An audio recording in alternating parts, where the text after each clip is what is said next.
लोगों ने इस पर ध्यान नहीं दिया। सामने देखिए, एक साइड रोड माने नाली बना है, एक साइड देखिए उधर माने क्या है, पानी पूरा रोड में बहता है। कहाँ को दिया, नाली बना के छोड़ दिया, इस पर कोई ध्यान नहीं दिया कि इसको रोड से इधर रखो, रोड से उधर रखो, तो रोड अपने आप चौड़ा हो जाती है। CSR का जो फंड जाता है कंपनी की ओर से जाता है जिला में, और जिला के बड़े बड़े जो अफसर हैं अपने जिला को चमकाते हैं, इस क्षेत्र को लोग वंचित रखते हैं। उस मामले में अगर आप बातचीत करेंगे तो बहुत पीछे है बड़कागांव। उस मामले में, विकास के मामले में बहुत पीछे है। कोई भी जीतेंगे ये लोग अपने ही पैकेट में सब कुछ योजना रखेंगे। चलिए, नेता हम लोग पास पहुँचते हैं अपना वोट लेने के लिए, लेकिन नेता फिर मुड़कर नहीं आते हमारी समस्या को जानने के लिए। वे सारे लोग जीतते हैं, अपना रोटी सेकते हैं। आज उनकी संपत्ति का आंकड़ा कर ली जाए तो पता चल जाएगा आपको कि उनका संपत्ति क्या था, आज डेट में क्या है। देखिए, अभी हम बड़कागांव में मौजूद हैं और ये बड़कागांव बाजार का मुख्य चौक है। आपको बता दूं, बड़कागांव में 13 तारीख को अगले महीने वोट पड़ना है, यानी 13 नवंबर को वोटिंग होना है।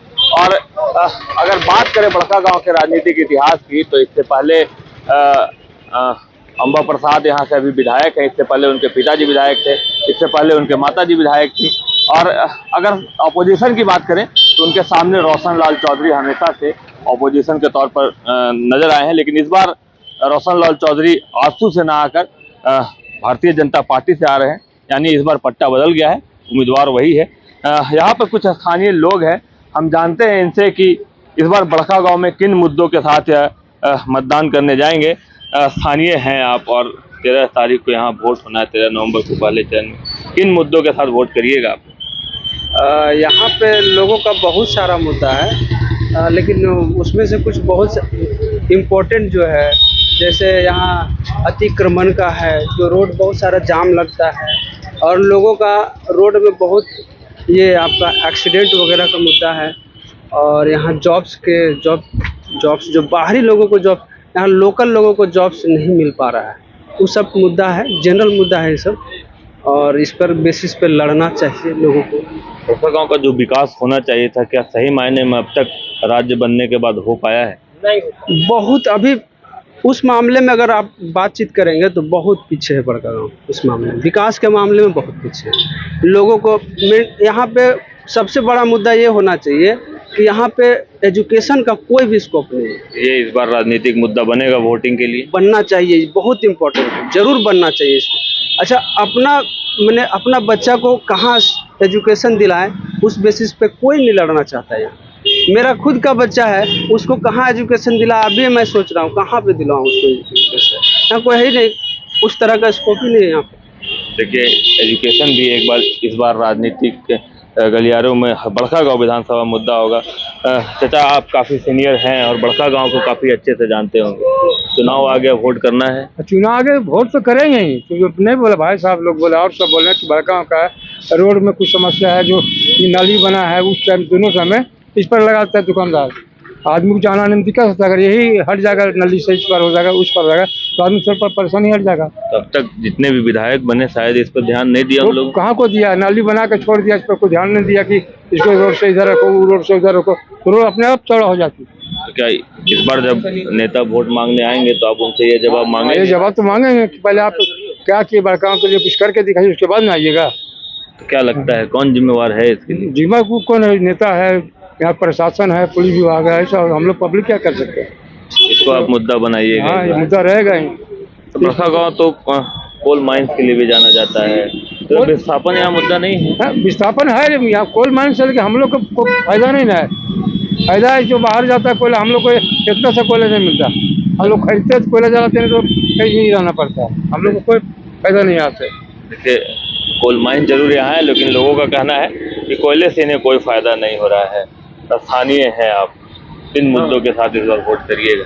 मुद्दा तो यहाँ पर जैसे देख रहे हैं, माने जैसे हम लोग को जैसे यहाँ पर जान से परेशान अलग हैं, उसके बाद विस्थापित से हम लोग परेशान अलग हैं, कि हम लोग को यहाँ कोई कार्यक्रम नहीं मिल रहा है, न कोई काम मिल रहा है बच्चा लोग को। लेकिन यहाँ तो अगर लोग कहते हैं कि अगर बड़कागांव चौक पे आप खड़ा हो जाइए तो आपको सारे पूरे भारत के लोग यहाँ मिल जाएंगे, ऐसा कहते हैं। जी नहीं, वो गलत है। माने जैसे भारत के लोग मिलेंगे एक्का दुक्का, लेकिन जो है से यहाँ का स्थानीय आदमी को कोई जो है से यहाँ माने कोई रोजगार नहीं है। जितनी भी कंपनियां यहाँ काम कर रही है, स्थानीय को रोजगार नहीं दे रही ना, कोई अभी तक माने जैसे ध्यान नहीं दिया। माने बाहरी आदमी यहाँ आ रहा है, कर रहा है, काम नहीं कर रहा है, सो बात नहीं। लेकिन जो पढ़ लिख के भी जो लड़का तैयार है उसको भी जैसे नहीं, माने मैकेनिक हो चाहे कुछ हो, उसको जैसे नहीं दिया जा रहा है। क्या लगता है आप बहुत दिनों से अंबा प्रसाद विधायक हैं, उनसे पहले उनके परिवार से ही विधायक थे, ऑपोजिशन में जो खड़ा हो रहे रोशन लाल चौधरी हैं, तो क्या अभी लोगों ने इस पर ध्यान नहीं दिया? सामने देखिए एक साइड रोड माने नाली बना है, एक साइड देखिए उधर माने क्या है, पानी पूरा रोड में बहता है, उधर जितना भी जो है से इतना जाम लगता है, माने हर घंटा माने जैसे एक भी बड़ा गाड़ी अगर घुस गया तो माने जैसे जाम लगना स्टार्ट हो जाता है। ये समस्या बड़कागांव चौक की है, यहाँ पर जाम की समस्या है। क्या खरीद कर जा रहे हैं आप? ये खेती करने के लिए हम लोग को जानवर डर जाता है, तो हाँ देहाती भाषा में हम लोग घोरान बोलते हैं। बड़कागांव तो खेती वाला जगह है, तो क्या जो लोग कहते हैं कि अब यहाँ माइंस आ गए हैं, खेती कम हो रही है, तो कितना सच है? हाँ, ये तो बहुत ही सत्य बात है कि खेती कम होते जा रहा है, माइनिंग ज़्यादा हो रहा है, और इस यहाँ पर माइनिंग के चलते बहुत प्रभावित भी लोग हैं। क्या इसे इस बार आप विधानसभा चुनाव में राजनीतिक मुद्दा बनाइएगा? हाँ, राजनीतिक मुद्दा विस्थापन होगा, बेरोजगारी, शिक्षा और सड़क। तो ये बड़कागांव मेन चौक में हम लोग बाजार जब भी आते हैं तो 1 घंटा 1.5 घंटा ट्रैफिक में फंस जाते हैं। इसके लिए शायद अभी तक किसी भी जनप्रतिनिधि ने यहाँ काम नहीं किया? नहीं, किसी जनप्रतिनिधि ने इस पर कोई विचार नहीं किया। अंबा प्रसाद वर्तमान में विधायक हैं, रोशन लाल चौधरी उनके सामने हैं, क्या आग्रह करिएगा इनसे, क्या कहिएगा? उम्मीद तो नहीं है कि कोई भी जीतेंगे, ये लोग अपने ही पैकेट में सब कुछ योजना रखेंगे। नेताओं पर भरोसा नहीं है, इन्हें कहना है कि जो भी जीतेंगे अपने पॉकेट में योजना लेकर आते हैं। कुछ और भी लोग हैं, हम इनसे जानते हैं। आप ही से हम कुछ सवाल करेंगे। आप स्थानीय हैं और चुनाव आ गया, आप नेता आपके पास पहुंचेंगे, जी तो क्या लगता है, क्या सवाल सबसे पहले करिएगा उनसे? एक्चुअली नेता हम लोग पास पहुँचते हैं अपना वोट लेने के लिए, लेकिन नेता फिर मुड़ कर नहीं आते हमारी समस्या को जानने के लिए, जबकि समस्या से भरा हुआ ये क्षेत्र है। जिस तरह से कोयला माइन से भरा हुआ एरिया है, समस्या से भी भरा हुआ है, कि उस समस्या का समाधान करने के लिए किसी जनप्रतिनिधि के पास कोई समय नहीं है। वे सारे लोग जीतते हैं, अपना रोटी सेकते हैं। आज उनकी संपत्ति का आंकड़ा कर ली जाए तो पता चल जाएगा आपको कि उनका संपत्ति क्या था, आज डेट में क्या है। उस पैसे से बड़कागांव का होना चाहिए था, हुआ है? एक्चुअली CSR का जो फंड जाता है कंपनी की ओर से, जाता है जिला में, और जिला के बड़े बड़े जो अफसर हैं अपने जिला को चमकाते हैं, इस क्षेत्र को लोग वंचित रखते हैं, चाहे स्कूल हो या कॉलेज हो या फिर पानी हो या सड़क हो या स्वास्थ्य हो या आम जनजीवन की परेशानी हो या जो महंगाई हो, किसी पे किसी का कंट्रोल उन लोगों का नहीं होता है। और अफसर हमेशा अपना जिला को, नगर पालिका में सारा पैसा खर्च कर देगा, झील को चमकाएगा, टाउन को बनाएगा, DC SP का कोठी चमकाएगा उस पैसा से, लेकिन इस गरीब के क्षेत्र को जरा भी किसी तरह का ध्यान किसी का नहीं जाता है। वोट मांगने आएंगे तो ये सवाल करिएगा उनसे? नहीं, कोई फायदा नहीं है, ना वो सुनेंगे ना जवाब देंगे। उनका लक्षण है घूम के चले जाएंगे, वोट मांगेंगे, आप दो या ना दो। वो जान रहा है हमारी जाति मजबूत है, हमारे पास पैसा है, हमारे पास संसाधन है, मैं अपना वोट जीत लूंगा। ये सब का माइंड मेकअप है। यानी जाति का समीकरण बहुत ज्यादा बड़कागांव चलता है, जाति समीकरण। एक्चुअली हम तो चाहते हैं कि सरकार हेमंत सोरेन का बने, हर हाल में बने, लेकिन इस क्षेत्र में जो वोटिंग होता है उनके हाथ को मजबूत करने वाला वैसा व्यक्ति के नेतृत्व में यह क्षेत्र नहीं जाने वाला है।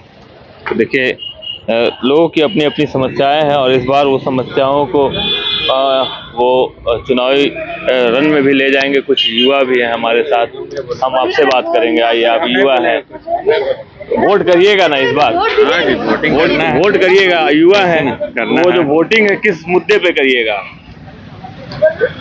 किस मुद्दे पे? जिधर जिसका पल्ला भारी रहेगा उधर ही किया जाएगा। जिसका पल्ला भारी उधर आप वोट कर दीजिएगा। आपके लिए कोई मुद्दा नहीं है इस क्षेत्र में? नहीं, मुद्दा तो है, लेकिन कितना मुद्दा बताइएगा? वो नहीं बताइएगा, अभी तो समय है, नेता आएंगे आपके पास, हाथ जोड़ेंगे, मुद्दा बताना होता है। बहुत मुद्दा रहता है, लेकिन युवाओं को आगे आना होगा। बोलने से फायदे नहीं, कुछ फायदा नहीं है, भरोसा नहीं है नेताओं पर, किसी पर भरोसा नहीं।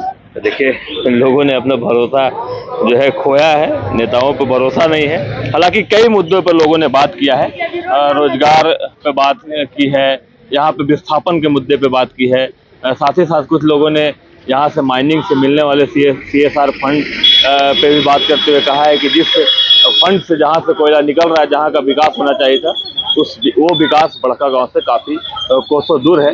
अब देखना यह होगा कि जब यहाँ मतदान होते हैं, जब यहाँ से मतगणना होगी, तो यहाँ के लोग किसे यहाँ से विधानसभा भेजने का काम करते हैं। Shashank Shekhar, news 22 scope, Hazaribagh.